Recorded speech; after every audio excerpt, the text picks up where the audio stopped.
What do you say to the child you abandoned? It's November 1977. Steve McQueen hasn't spoken to his daughter Terry in 5 years. Not since the divorce. Not since he walked out and never looked back. But tonight, at 2 a.m., sitting at his kitchen table in a ranch house in the middle of nowhere, he's writing her a letter. 7 pages. Every word carved out of guilt and regret and something that might be love if he knew what love actually looked like. He'll finish it at dawn, fold it carefully, put it in an envelope, write her address in his messy handwriting, and then he'll almost burn it. Why? What did he write that he could barely face himself? And what does it reveal about the man behind the legend? This is that story. Steve couldn't sleep. He'd been lying awake for hours, staring at the ceiling, listening to Allie breathe beside him, watching the red numbers on the clock change minute by minute. The house was quiet. The kind of quiet you only get in the middle of nowhere. No traffic, no neighbors. Just wind and crickets and the distant creak of the barn. Steve had always hated quiet. His whole life he'd filled silence with motion. Work, noise, chaos, anything to drown out the thoughts he didn't want to face. But out here, there was nowhere to run.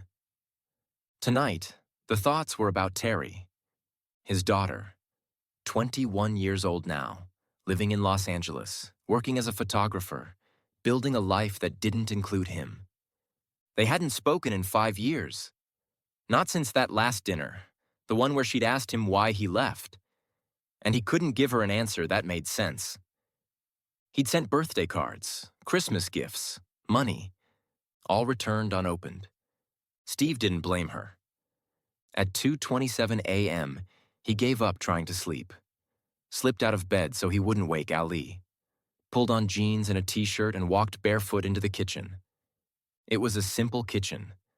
Linoleum floors, a Formica table, old appliances that had nothing to prove. Not a movie star kitchen, a real one.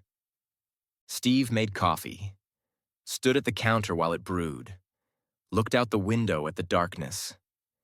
He thought about Terry as a baby, about missing her birth because he was busy, about holding her for the first time weeks later, already behind.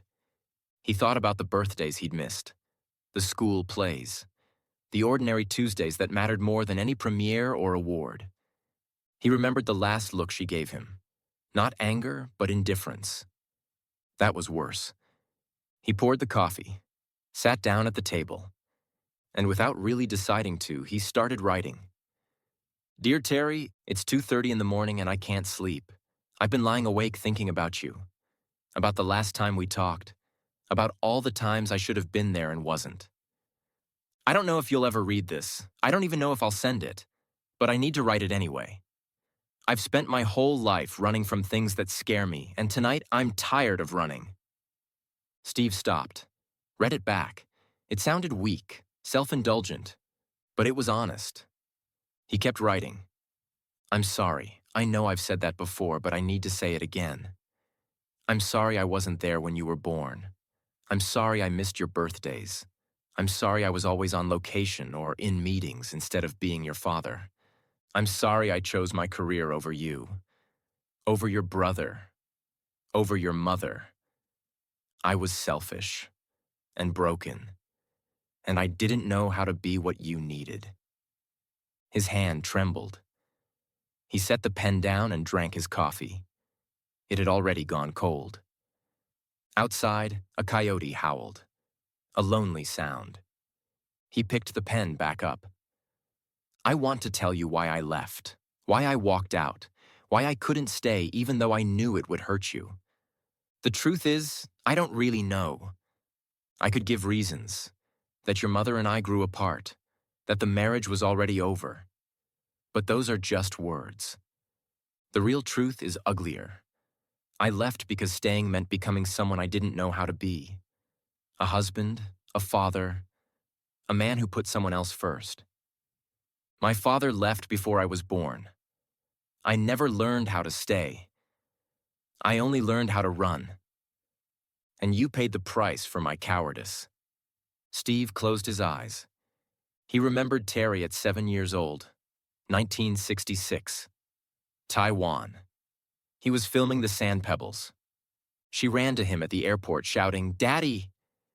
He lifted her into his arms. She smelled like bubble gum and airplanes and childhood. "I missed you," she said. "I missed you too. When are you coming home?" "Soon." Soon became 2 more months. By the time he came home, she'd stopped asking. She was 7 years old, and she'd already learned not to count on her father. Steve opened his eyes and kept writing.